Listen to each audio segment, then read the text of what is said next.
مجھے بتائیں کوئی ایسا بندہ بھی ہے جس کو جنت کے 8 دروازوں سے بلایا جائے گا؟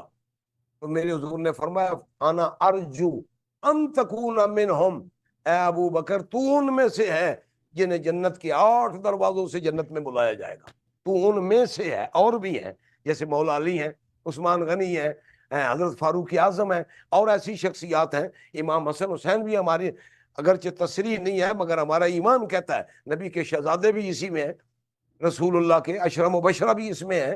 یہ لوگ ہیں 8 دروازوں سے جس کو جنت میں آنے کے لیے پکار ہو رہی ہے، یاری صاحب نعوذ باللہ اس کے ایمان کی نفی کر رہے ہیں۔ اب آگے سنیے، تیسرے نمبر پر میں نے حدیث کیوں منتخب کیا، اگرچہ میں درجنوں کیا 20 سینکڑوں یہ دلائل پیش کر سکتا ہوں۔ اب سنیے، سرکار نے فرمایا، یہ بھی کبار محدثین نے روایت نقل فرمائی ہے حضرت صدیق اکبر کے بارے میں، میرے حضور نے فرمایا ان من امن الناس علیہ فی صحبت ہی و مال ابو بکر، ہائے ہائے، اپنی صحبت و مال سے میری امت میں جس نے سب سے زیادہ مجھ پہ احسان کیا وہ ابو بکر صدیق۔ آپ کہتے ہیں چیخنے والے ہیں، نبی کہتے ہیں سب سے میرا بڑا محسن یہ ہے، اسی کے ساتھ اٹیچ آگے حدیث ہے، حضور فرماتے ہیں ہر ایک کے احسان کا بدلہ میں نے دے دیا، مال احد عندنا یدن الا وقد کافیناہ ما خلا ابا بکر، ہر ایک کے احسان کا میں محمد نے بدلہ دے دیا، پر ابو بکر کے احسانات اتنے عظیم ہیں، قربانیاں اتنی عظیم ہیں، قیامت کے دن میرا اللہ میری طرف سے ان کو انعام دے گا اعزاز کے لیے، ورنہ کمی نہیں ہے بارگاہ رسالت میں۔ جن کا یہ مقام ہے آپ آسانی سے کہہ دیتے ہیں کہ یہ مومن بھی نہیں ہے۔ خوف کھانا چاہیے، اللہ سے ڈرنا چاہیے۔ یاری صاحب آپ کو میرا یار بننا چاہیے، کسی اور کا نہیں بننا چاہیے۔ اب سنیے فاروق اعظم کی شان بھی، وہ کیا ہے؟ حضرت عبداللہ بن عمر اس کے حدیث کے راوی ہیں، وہ فرماتے ہیں صحابہ کہ سرکار نے فرمایا ان اللہ وضع الحق علی لسان عمر، اللہ نے حق کو عمر کی زبان پہ رکھا ہے۔ سنیے اب ایک اور بات بھی سنیے، اگرچہ وقت نہیں ہے، میں اگلی ٹرن میں انشاءاللہ شیعہ کتب سے ان کی بات سناؤں گا آپ کو، یہ میرے سامنے پڑی ہے، ابھی میں آپ کو دکھاؤں گا، سناؤں گا ابو بکر و عمر کی شان کیا ہے۔ اب دوسری روایت سنیے، حضرت مولا علی شیر خدا راوی ہے، فرماتے ہیں ما کننا نبدو ان السکینۃ تنطق علی لسان عمر، ہم اس بات کو بعید نہیں جانتے تھے عمر جب بولتا ہے اس کی زبان پہ سکینہ بولتا ہے۔ تیسرے نمبر پر سنیے، میرے نبی نے فرمایا پیارے عمر تیرا اور شیطان کا رستہ الگ ہے، جہاں میرا عمر ہے وہاں شیطان نہیں ہے، جہاں شیطان ہے وہاں میرا عمر نہیں ہے۔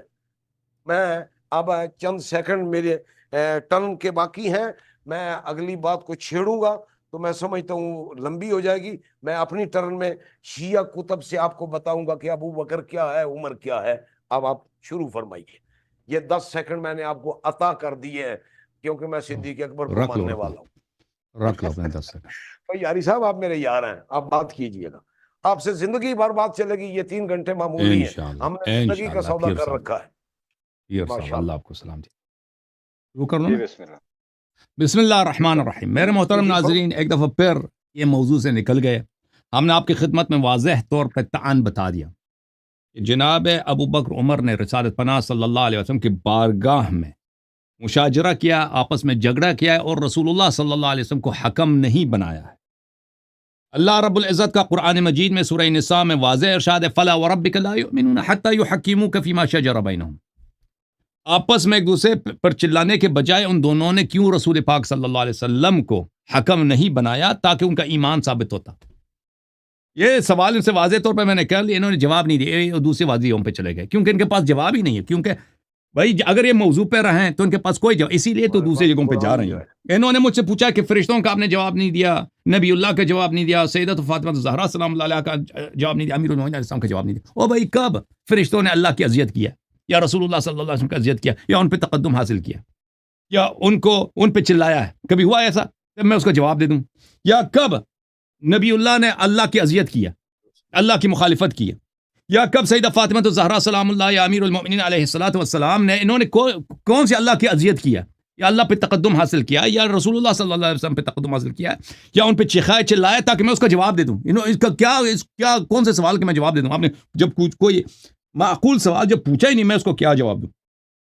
اچھا، پھر انہوں نے شروع کیا اپنی کتابوں سے احادیث، اس کا نام بھی نہیں بتاتا ہے نا کہ کس کتاب سے، اپنی ہی کتاب، کیونکہ ان کو پتہ ان کے پاس کوئی دلیل ہے ہی نہیں، اپنی کتابوں ہی سے. یہ بھائی ہمارا اور آپ کا دیکھیں، اگر ایک فرقے کا کی کتاب دوسرے فرقے پہ حجت ہوتی نا تو سب اب یہودی بن جاتے، کیونکہ ان کا کتاب مسلمانوں کی کتابوں سے پہلے ہے. ہندو بن جاتے ہیں کیونکہ ہندوؤں کی کتاب ہماری کتابوں سے پہلے ہے. ہندوؤں کی کتاب میں جائے ادھر لکھا ہوگا نا کہ ان کا مذہب حق ہے.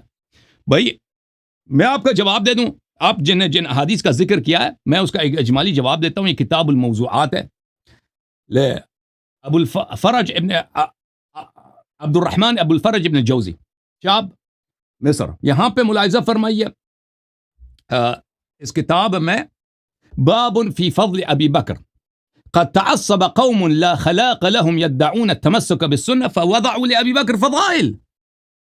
کہتے ہیں ہمارے محدثین کی دین نہیں ہے، ادعا کرتے ہیں تمسک بالسنہ کی اور وہ وضع کرتے ہیں احادیث ابو بکر کے فضائل میں.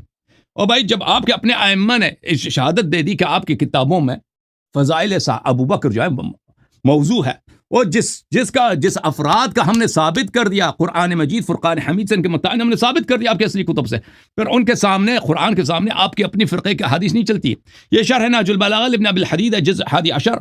اس کتاب میں وہ روایت کرتے ہیں صفحہ نمبر 44 میں کہ ابو الحسن ابو علی بن المدائنی نے اپنی کتاب الاحداث میں نقل کیا کہ معاویہ نے خط لکھا تمام بلدان کو. ابن ابی الحدید شیعہ نہیں ہے، جماعت مخالفین کا، کہ تمام بلدان کو اس نے خط لکھے کہ ابو بکر عمر کے فضائل میں احادیث زیادہ سے زیادہ وضع کرو. بھئی جب آپ کے خلیفہ نے انویسٹ کیا تو لازمی بات ہے احادیث ہوں گے نا.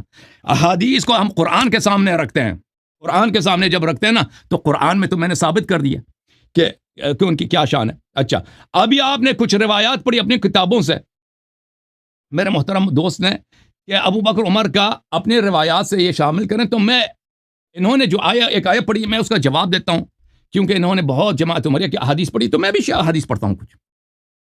یہ وَلَكِنَّ اللَّهَ حَبَّبَ إِلَيْكُمُ الْكُفْرَ وَلَكِنَّ اللَّهَ حَبَّبَ إِلَيْكُمُ الْإِيمَانَ وَزَيَّنَهُ فِي قُلُوبِكُمْ وَكَرَّهَ إِلَيْكُمُ الْكُفْرَ وَالْفُسُوقَ وَالْعِصْيَانَ أُولَئِكَ هُمُ الرَّاشِدُونَ. اس کے ذیل میں اصول کافی میں یہ روایت ہے حضرت ابی عبداللہ امام جعفر صادق علیہ السلام سے، فرمایا کہ وَحَبَّبَ إِلَيْكُمُ الْإِيمَانَ وَزَيَّنَهُ فِي قُلُوبِكُمْ، یعنی امیر المؤمنین علیہ السلام، وَكَرَّهَ إِلَيْكُمُ الْكُفْرَ والفسوق والعصيان الأول والثاني والثالث. الأول والثاني نمبر 1 نمبر 2 و 3. كره إليكم الكفر والفسوق والعصيان نمبر 1 نمبر 2 نمبر 3. اوکے، تاکہ آپ بھی سمجھ جائیں کہ ایک فرقے کے حدیث دوسرے فرقے پہ حجت نہیں ہے. اچھا اب آتے ہیں اصل موضوع پر دوبارہ. میرے محترم ناظرین، یہ کہتے ہیں کہ مجھے دکھاؤ کہ قرآن میں لکھا ہو کہ ابو بکر عمر کے اعمال حبط ہو گئے ہیں یا وہ اس طرح کے. میں یہی تو دکھا رہا ہوں کہ قرآن سے ہی دکھا رہا ہوں. یہ کتاب بخاری، ملاحظہ فرمائیے عزیزو، ان الذین ینادونک من وراء الحجرات اکثرهم لا یعقلون. بنی تمیم کی وفد آئی ہے، ابو بکر نے کہا امر القعقاع، عمر نے کہا امر الاقرع ابن حابس، آپس میں ان کا اختلاف ہوا ہے. فتماریا حتی ارتفعت اصواتهما، دونوں نے آپس میں نزاع کیا، دونوں نے آپس میں چیخا چلایا. یہ بے ادبی ہے، یہ اذیت رسول صلی اللہ علیہ وسلم، یہ تقدم علی النبی ہے. وہ سب میں نے ثابت کر دیا، سب حبط اعمال ہے، سب میں نے ثابت کر دیا. ان کے پاس ایک جواب بھی نہیں ہے. ٹھیک ہے نا، نبی صلی اللہ علیہ وسلم کو حکم نہیں بنایا، حکم نہیں بنایا. کون ہے؟ کیا بتاؤں؟ عبداللہ ابن زبیر راوی، عبداللہ ابن زبیر جو 5 سال کے تھے. فنزل في ذلك يا ايها الذين امنوا لا تقدموا بين يدي الله ورسوله حتى انقضت الايه ولو انهم صبروا. آیہ نمبر 1 سے آیہ نمبر 5 سب کے سب یہ اس موقع پہ نازل ہوئی ہے.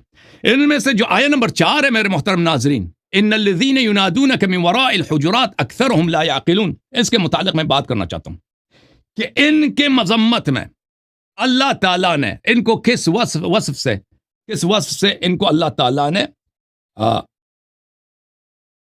کس وصف سے اللہ تعالیٰ نے ان کو ذکر کیا ہے.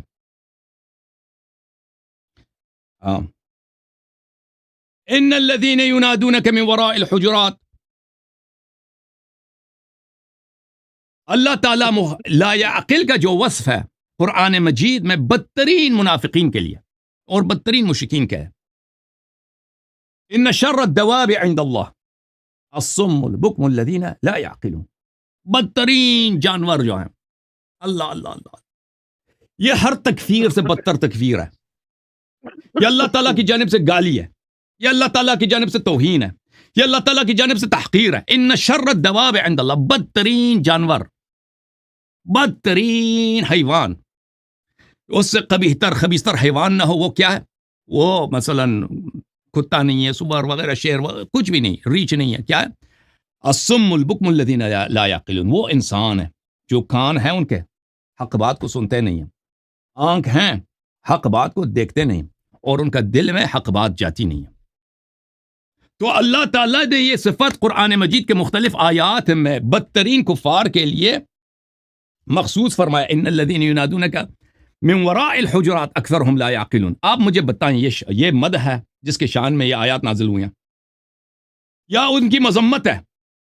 اگر آپ کہتے ہیں یہ اس واقعے میں نازل نہیں ہوئی, بھائی صاحب ملاحظہ فرمائیے, یہ بخاری کو میں نے دکھا دیا, کتاب سنن کبریٰ للبیہقی ہے, جزء 5, استعمال الشعراء المأمونین علی الحکم, اسی سند کے ساتھ جو بخاری کی سند ہے, نقل کیا اس نے, نسائی نے بھی نقل کیا کہ ان دونوں نے آپس میں جھگڑا کیا.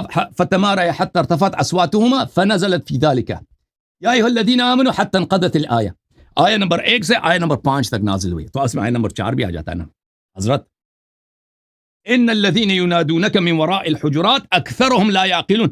اور بھائی جس کے شان میں آیہ نازل ہوئی ہے, جس کو اللہ تعالیٰ نے قرآن مجید میں لا یعقل کی صفت سے اس کو نوازا ہے, آپ مجھے بتائیں کہ لا یعقل کی جو صفت ہے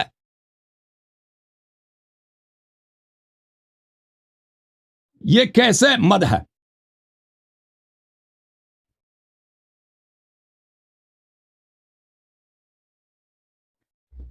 منافقین کے لیے اللہ نے کہا ان شر الدواب عند اللہ الصم البکم الذین لا یعقلون. اچھا میں دوسری آیت آپ کو دکھاؤں.